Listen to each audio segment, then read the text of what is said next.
आज का टॉपिक है वन पावर या फिर आइस डाई। चलिए शुरू करते हैं।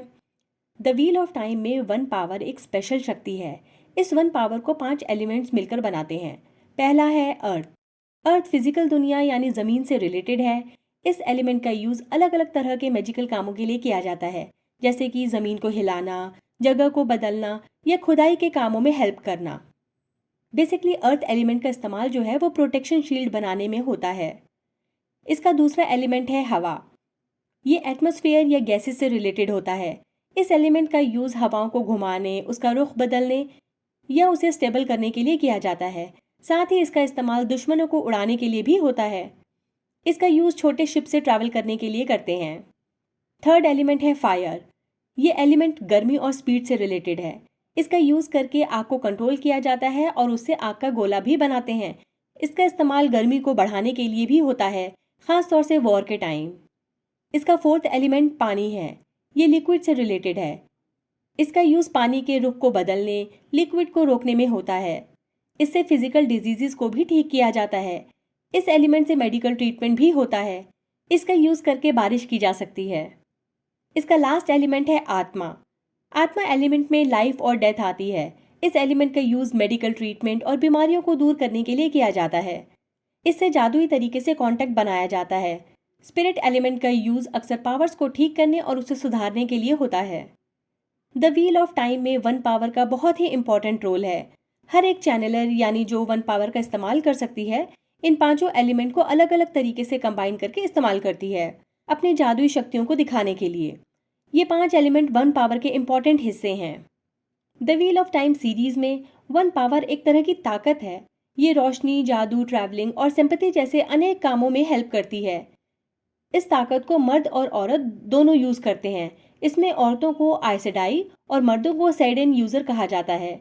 लेकिन मर्दों के लिए ये पावर बहुत ही खतरनाक हो सकती है, क्योंकि इसमें एक तरह की बुरी ताकत भी होती है जिसे टेंट कहते हैं, और इससे उनका दिमाग खराब हो जाता है। वहीं औरतें जब इसका इस्तेमाल करती हैं तो उनको किसी भी तरह की कोई परेशानी नहीं आती, बल्कि वो और ताकतवर हो जाती हैं। The wheel of time series में आइस डाई को एहजा भी कहा जाता है।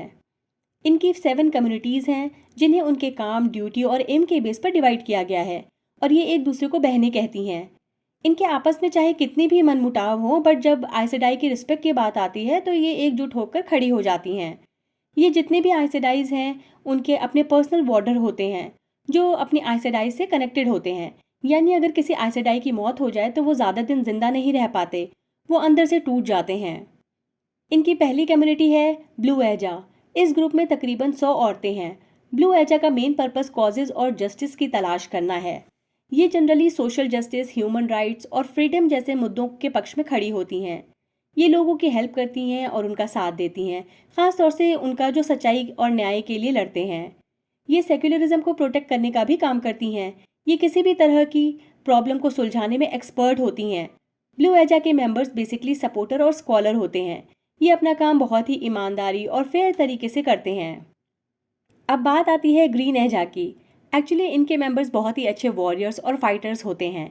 इनका पर्पस दुनिया को शेदर लोगोथ और टर्मन गाइडन जैसे खतरनाक दुश्मनों से बचाना है। बेसिकली इनका काम डार्क फोर्सेस के खिलाफ लड़ना है, ताकि ये दुनिया को सेफ रख सकें।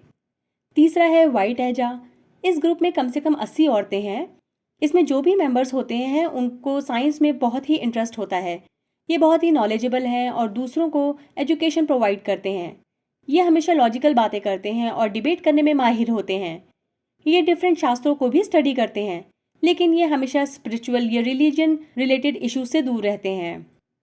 ये प्रोग्रेसिव आइडियोलॉजी को प्रेफरेंस देते हैं और हमेशा एक्सप्लोर या रिसर्च करने में लगे रहते हैं। इनका एम लोगों को नॉलेज और लॉजिकल थिंकिंग के थ्रू सक्सेसफुल बनाना है। अपने इस पर्पस को पूरा करने के लिए वाइट एजा अपनी पावर्स का यूज़ करती हैं। आगे चलते हैं। अब बात होगी येलो एजा की। इस ग्रुप में कम से कम 120 औरतें हैं। येलो एजा बीमारी और पेशेंट्स के इलाज में माहिर होती हैं। उनका एम लोगों की सेवा करना और किसी भी तरह की बीमारी को दूर भगाना है। इसके लिए ये अपने मेडिकल मेथड्स को इम्प्रूव करने में लगी रहती हैं। येलो एजा की औरतें हीलर्स होती हैं। ये अपनी पावर्स का यूज़ लोगों की सेहत को सुधारने में करती हैं। इसके बाद ब्राउन एजा है। इस ग्रुप में कम से कम 130 औरतें हैं। इनकी मेंबर्स नॉलेज को प्रेफरेंस देती हैं और अलग अलग तरह की हिस्ट्री की स्टडी करती हैं। ये हमेशा रिसर्च करने और पढ़ाई में लगी रहती हैं। यहाँ तक कि ये कम्युनिटी की कीपर्स भी होती हैं। ब्राउन एजा का एम नॉलेज गेन करना और हिस्ट्री को आगे बढ़ाना है। इसके लिए ये हिस्टोरिकल, साइंटिफिक और रिलीजियस टॉपिक की स्टडी करती हैं। ब्राउन एजा के मेंबर्स दुनिया की नॉलेज को एंशंट और मॉडर्न थॉट्स के जरिए आगे बढ़ाते हैं ताकि लोग जो है वो एजुकेट हो सकें। अब बारी आती है ग्रे एजा की। इस ग्रुप में तकरीबन 140 औरतें हैं। ग्रे एजा की मेंबर्स किसी भी प्रॉब्लम को सुलझाने और कॉम्प्रोमाइज करने पर यकीन रखती हैं। इसलिए ये अलग अलग कम्युनिटीज़ के बीच भाईचारा और शांति स्थापित करने की कोशिश करती रहती हैं। ये उनकी प्रॉब्लम्स को देखती हैं, समझती हैं, सबका पॉइंट ऑफ व्यू सुनती हैं और उसके बाद ही कोई डिसीजन लेती हैं। ग्रे एजा की मेंबर ज़्यादातर मेडिटेटर्स और जजेस का रोल प्ले करती हैं और यही सब काम करने के लिए वो अपनी पावर्स का यूज़ करती हैं। अब हम बात करेंगे रेड एजा की। इस ग्रुप में सबसे ज़्यादा औरतें हैं, बट इन्फॉर्मेशन नहीं है कि कितनी ज़्यादा हैं।